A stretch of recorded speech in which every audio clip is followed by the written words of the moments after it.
going on, Jerome's a little bit later in the day. Gary, Indiana. We'll really get to you. But it's time for the Vikings. What day is it? Thursday? Wednesday. Doesn't matter. News dump for today. A couple things going on. Vikings players on bye. They're on vacation. They're in Cabo. All that good stuff. But Jordan Addison is headed back to his alma mater. Jordan Addison took in the USC basketball game.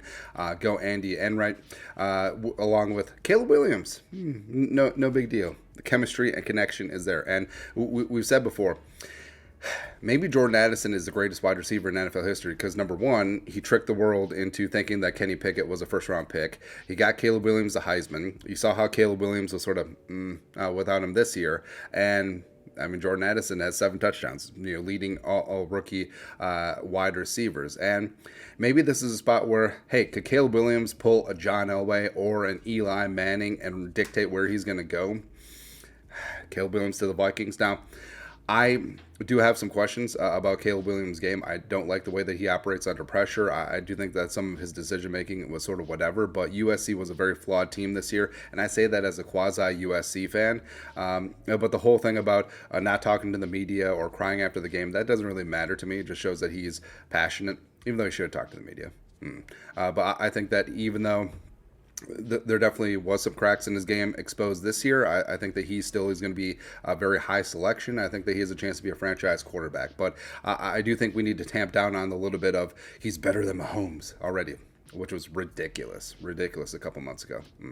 Also ridiculous is the thought that Caleb Williams might not enter the 2024 NFL draft. Now, you can sort of see his rationale because, first off, if the Bears end up with one, which it looks like they're going to, would you want to play in Chicago, the place where quarterbacks go to die? So could this be leverage where he could groove his placement in the draft? Possibly. Now, if he does declare, that does wipe out the rest of his eligibility. He can't really go back to college, although who knows nowadays? I mean, the NCAA is such a feckless organization. If Williams declares, but it's clear that he's not going to be drafted by a team that he wants, I mean, could he go back to college? I mean, are they going to say no? I mean, guys have 7, 8, 9 years of eligibility now, and the transfer portal is wide open, so who really cares? But he could go back to college because of the NIL money, which is pretty good. Pretty good. Just ask Arch Manning. How's Arch Manning making $3 million a year and he's QB3 on Texas? It's ridiculous, man. But I love that the players are actually getting compensated, market value, and I don't know. Like I think it's like 99% that Caleb Williams is going to declare for the 2024 NFL draft, but who really knows? Speaking of who really knows, what's going to happen with the Vikings quarterback position after the bye week, Darren Doogie Wolfson weighed in via Vikes fan page. Quote, I would be surprised if, at this moment, it's Jaron Hall as the starter week 14 against the Raiders. I would not be shocked if they go Nick Mullins, and also wouldn't be surprised if they just rolled back with Josh Dobbs. So a little bit of a hedging there, but it's noteworthy that he would be surprised if it's Jaron Hall, even though. So a couple things here. Jaron Hall, yes, looked very good in his second drive against the Falcons. Josh Dobbs has had some highlights, but he's had some lowlights. Nick Mullins is sort of the stable veteran quarterback, except Nick Mullins isn't really stable, man. Like if Kevin O'Connell wants to not turn the ball over, Nick Mullins ain't it. I mean, during his spot starts in San Francisco and the Raiders, Nick Mullins loves throwing up some meatballs, man. And Jaron Hall takes care of the football from his time at BYU, and he was drafted here. But also, it's important to note that Nick Mullins was QB2 coming out of camp, and Jaron Hall was QB3. So we'll see.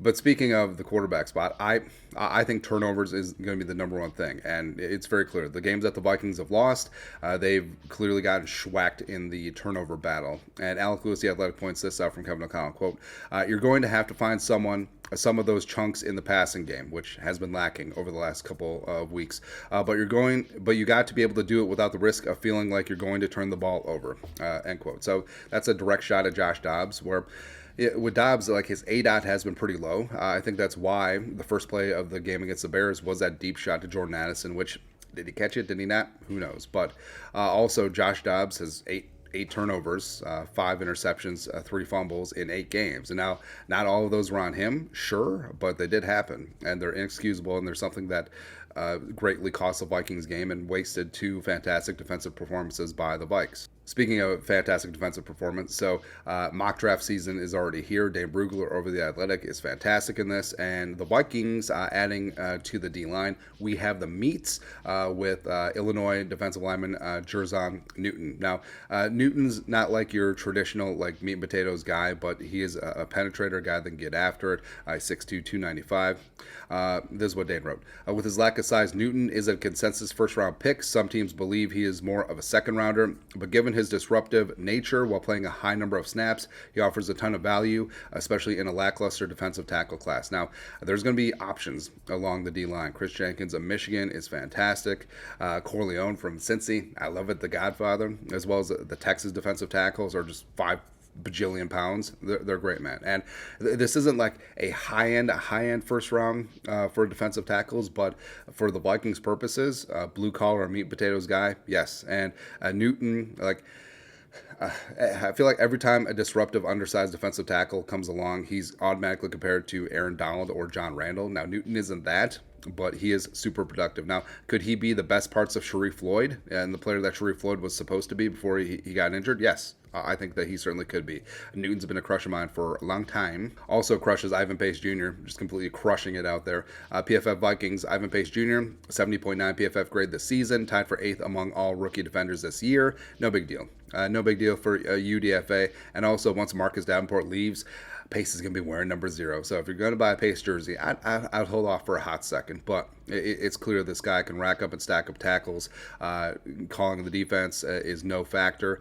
Finally got home for a sack against the Bears. And he's a disruptive, versatile defensive piece. And the Vikings absolutely found themselves a gem in the UDFA, in this UDFA class. Speaking of gems, Pro Bowl games is coming up and Pro Bowl voting is open. And yes, there will be no Vikings playing in the Pro Bowl games because they'll be playing in the Super Bowl. Have to insert that joke every single time. But guys that do deserve votes, I mean, frankly, Kirk Cousins deserves some Pro Bowl votes. Hockenson, I think, should make it. Frankly, he should be in the All-Pro conversation as well. Darisaw Bradbury O'Neal, even though offensive line did not have a great game against the Bears, especially Brian O'Neal. I think overall their play has certainly warranted some Pro Bowl consideration. Danielle Hunter not only should be Defensive Player of the Year, he should get some All-Pro love. Also, you know exactly what's going to happen. They're just going to give first-team All-Pro to Garrett and Wyatt and Watt, and that's it. So stupid, man.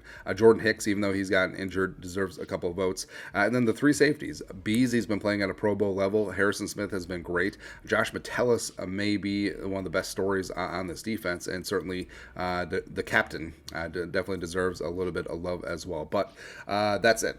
That's what day is it today? Thursday? Whatever. Thursday Vikings news dump. You know what to do. Skull, marginal production value.